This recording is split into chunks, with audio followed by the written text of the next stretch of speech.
So we are now on to our keynote speaker tonight. Again, another person that I hugely admire, and I love the fact you're wearing your purple, Vivienne. Your actual Women Ed hoodie, available on the website. Plug there. You're on mute there, Vivienne. It's so cold, so I'm fully up. So to introduce Vivienne Porritt OBE. Is co-founder and currently the global strategic lead, one of 6 for Women Ed, which is a global charity with 42 networks in 19 different countries. I had to double check that because it keeps growing. Every time I look at it, it's a different number. Women Ed is a community that empowers and elevates aspiring and existing women leaders in education. As well as that, Vivienne supports school and trust leaders with vision, strategy, professional learning, development, and impact evaluation. You've just stepped down as the Vice President of the Chartered College of Teaching after 4 years in post, and also holds several... How many? 5, sorry, my bad, 5. Several governance posts. Former secondary school head teacher. She is the co-author of the 2 Women Ed, soon to be 3 Women Ed, sorry, co-editor, I apologize, of 2, soon to be 3 Women Ed books, and is going to deliver her keynote tonight on the gender pay gap, how to negotiate your terms and conditions for you. Over to you, Vivienne. I've loved dropping in and out all evening and listening to people. And then I got a little bit concerned but I've decided it's really good because we're all saying the same thing. So there's a fabulous thread of messages coming through, and you'll see that absolutely once I start what I want to say with my very first point. So I'm talking about negotiating pay and conditions. So you've followed all the brilliant advice from everybody this evening, and you've applied, you've been offered an interview, and you're deciding whether you want to take the post. So I want you to think about the things you want to think through about when you get that offer, what do you want to discuss about it. Negotiation is sometimes thought of as adversarial. Somebody has to win, but I don't want you to think that at all. Negotiation should be a win-win. Both parties have to feel at the end of the negotiation and at the end of the discussion that both sides are very happy with the end result. So keep that in mind always. And what I'd like to go through is, I suppose, and I hope, to sum up what everybody else has brilliantly said. And I'm going to start with knowing what you want. I think we're often a bit concerned if you're having an interview that you've got to think about what the school wants. And you do, but you equally have to think about what you want. Our jobs are difficult jobs. They're difficult enough as they are. If you're in the wrong school, then I often think they're virtually impossible. So you have to be very clear on what you want. Let's see it as a win-win. You get what you need, the school gets a brilliant teacher or leader. Then we'll look at applying, we'll look at the interview day, the offer, and when you're in the job itself. And you have to go to do an interview believing that you're going to be in the job. My best piece of advice is to project yourself into the role for which you are applying and talk as if you've got the job. Be very clear on that. Okay. Oh, and be proud of who you are. You've got to do that as well. That's essential. Because if you're not proud of who you are, the school won't be proud to appoint you. So again, win-win. So this is my take on know what you want. You've got to be able to answer the question, why this school and why this job? You need your own convincing answers to both of those questions. When I became a head teacher, I was thrilled with the first school where I was a head teacher. And looking back now, with the wisdom I've gained since then, it was the wrong school for me. I loved it. We had a fabulous time while I was there. We did a really brilliant job for the students, for the staff, and for the community. But I'd been a deputy in a very large secondary school of 1,600 students that was on 2 sites. And to go from one site to the other, it was 1.25 miles, so you had to drive. And for quite a few of the years of being a deputy there, I was often the only deputy in the school for the 2 sites, because both the other deputy and the head teacher were seconded at various times. So I'd had a lot of experience of what you did day to day to ensure a school kept ticking over. And the school I went to was a smaller school with not as many students and not a 6th form. And in a way that meant I was having to pick up some of the work of what to me was a deputy's role, because we just didn't have as many bodies really. And I didn't think about that. I thought a smaller school would be a great first start.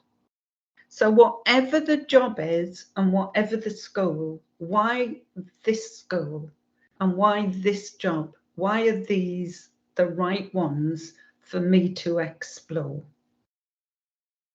You need to have very convincing answers for you. And picking up what Kate was saying, absolutely research the school thoroughly. Know everything you can possibly get to know about the school, and absolutely go and visit during the school day. Kate's bang on about that. And a comment for women about this, please, because as a chair of governors, I was on lots of panels and often offered to talk to candidates for the schools where I was chair of governors. And very often women couldn't come on a visit because they said they didn't have time. And they said that to me when I asked them on the telephone call why they didn't come. You have to put yourself first if you're going to apply for a school. You have to give yourself the time to answer those first 2 questions properly and to know the school as thoroughly as you possibly can. And the old advice is always best. Go and stand outside school at the end of the school day and walk away a little bit from the gates or from the drive of the school and see what happens when the entire school community spills out into the neighbouring areas. See how the students conduct themselves out of the school, because that tells you a lot about the culture of the school. And finally, in knowing what you want, what do you want from the opportunity that this job will give you? What is it going to help you to do in the future? What are your goals and ambitions? And how is this school helping you to achieve those? So know what you want. And if when you are applying, you want them to say, yes, please come and to interview, I take a slightly more left-wing perspective on the application you should be writing, because the application you should be writing is an application of somebody already in this post. So if you're applying to be a head of faculty or a head of year, or you're applying for a teacher learning responsibility, put yourself in that role and talk to them about you in that role. And to do that, you have to know what your strengths are and your successes. And you've got to be very clear on your impact and the evidence of your impact. Not bland impact, not saying everybody thought it went really well or all the teachers gave great feedback. I want to know, what's the difference you've made in the impact you've had? How has it improved things for students? In what way has it made things better for staff?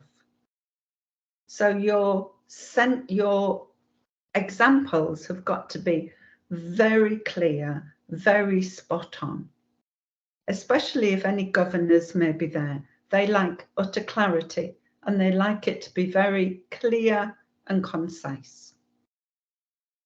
And be ready to talk about your ambitions. So the old-fashioned question is, where will you be in 5 years' time?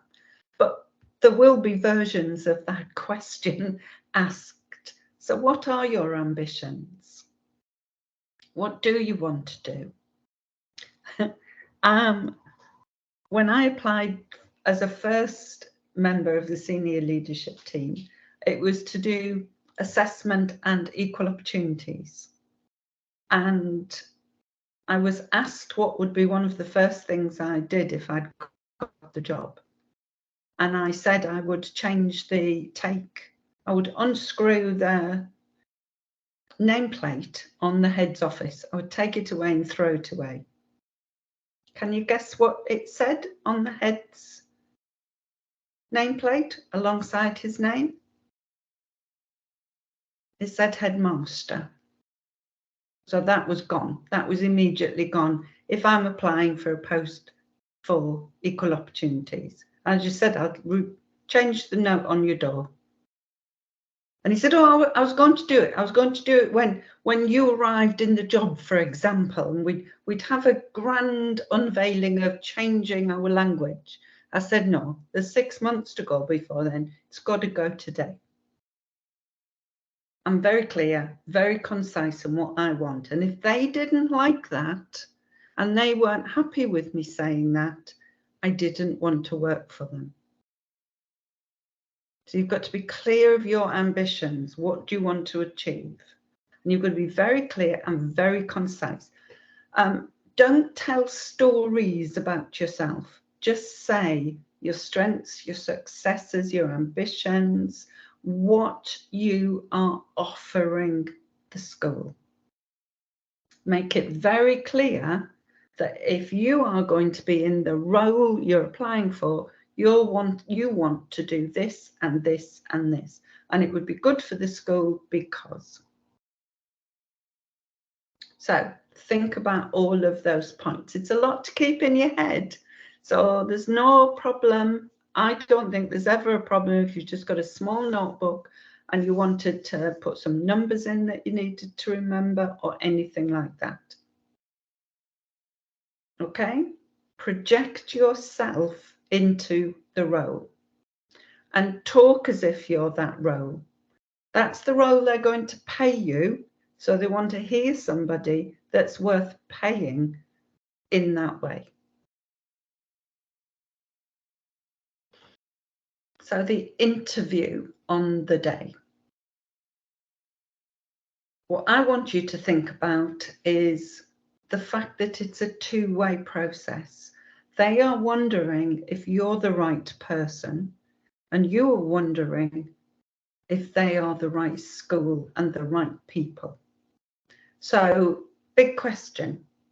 As you go through the interview day, do you want to work there? Another little story from my experience. I went to visit a school. I went to interview for a school, and we didn't meet the head at the beginning of the day. We were shown around the school by other colleagues. We didn't meet the head in some of the other activities you do before an interview. The first time I saw the head of the school was at the interview, where he was sat in a panel. And I started my presentation, and the panel started giving each other glances and look at it. And then some of them started to almost laugh. which, you know, I thought, well, that's just rude. I wasn't thinking about, well, are they thinking there's something wrong with what I said? Because I was very confident in what I was saying. I just thought they were being rude. But I kept going. And when they started asking me specific questions, I realized why they were laughing. You know, not laugh out loud, but they were struggling to keep a straight face. And that was because I'd answered all their questions in my presentation. And they didn't know what to ask me, but knew they had to ask me the agreed questions. I was actually offered that post, but I said, no, I don't want to come to you, because the culture of the school for me was all wrong. I expect to meet the head of a school I would be likely to work at. So I wasn't going to go there. That wasn't right for me. I think I was probably right for them, but they weren't right for me. So what are their values? Do they coincide with your values? And what's their vision of education? Because nowadays there's lots of different ways that schools talk about education and relationships with students and the way in which people work in the school. Whatever way they describe how they work in the school has to be something you want to be part of. And I think you've got to ask them about equitable issues. As part of Women Ed, we are always very concerned that while women are the majority of the workforce, they are not equally and equitably represented as leaders in the school. So I would want to look at the whole senior leadership team and the governance team. Is there a representation of women? Is there a representation of people of ethnic heritage? Is the school absolutely driven to look at equitable issues? And one of those is the gender pay gap. That's my university challenge subject for Women Ed, but I'm going to restrict myself, even though it's very hard in this presentation. Also think about the values of the school as in well-being of the staff. And what's the culture like? How do people talk to each other in the corridors? How do they talk to students? How do the students behave with each other? What does it look like on the playing field or the playground? How do the students get on with each other?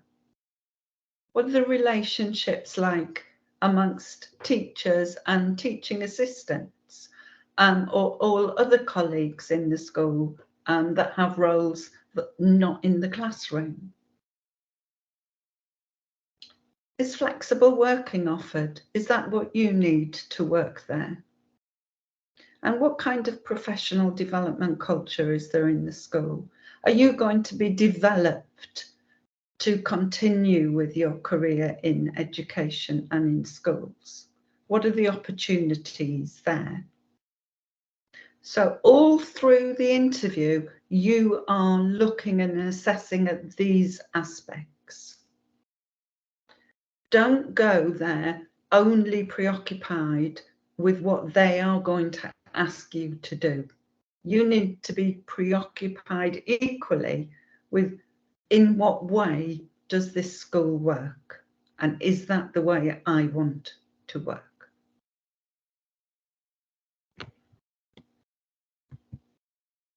I couldn't avoid a little bit of the gender pay gap.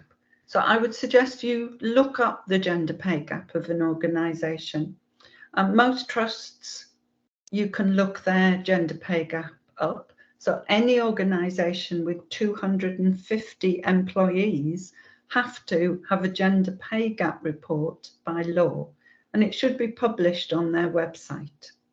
But you can go on to the DFE's gender pay gap service. That's all you have to search for, gender pay gap service, and put the name of the trust into the name box, and it will tell you what their trust gender pay gap is, or the gender pay gap of a large school or a local authority. Because look at this. In 2021, the gender pay gap for head teachers aged 60 and over, on average, was £18,296 per year. Now it's an average, so that does mean that some people had a much smaller gender pay difference there, but it also means, as it's an average, that there were some people had more than £18,000 as an average gap. I came into the education profession because I believed it to be equitable and a profession all about morality and making a difference. It's not making a difference and it's not equitable if an organisation has a large gender pay gap. And education as a profession has one of the worst gender pay gaps out of all sectors. So find out about the gender pay gap, because that makes a difference in the next aspect I want to share. The offer. Do you want to work there? That's your first key question. If yes, you want to work there, and yes, they are offering you a job, please, please, please, everybody in education, don't do what I did.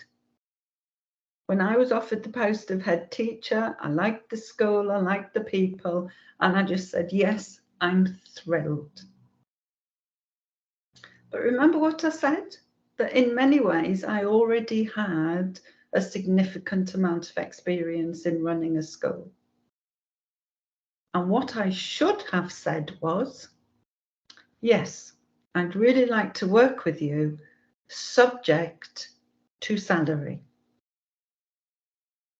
I should have negotiated my salary. But I was just so thrilled. And we are, aren't we? After all the work, all the prep you've gone through, that you've learned from all this evening, we just go, oh, fantastic. Think carefully. Calmly say, subject to. Whatever is the issue you want to talk to them about. For most women, it would be salary, please, because of that huge gender pay gap. It may also be flexible working. It may also be professional development. Maybe you'd like to do a master's. Maybe you'd like to do, would they be happy for you to do an MPQ SL in a year or 2 years?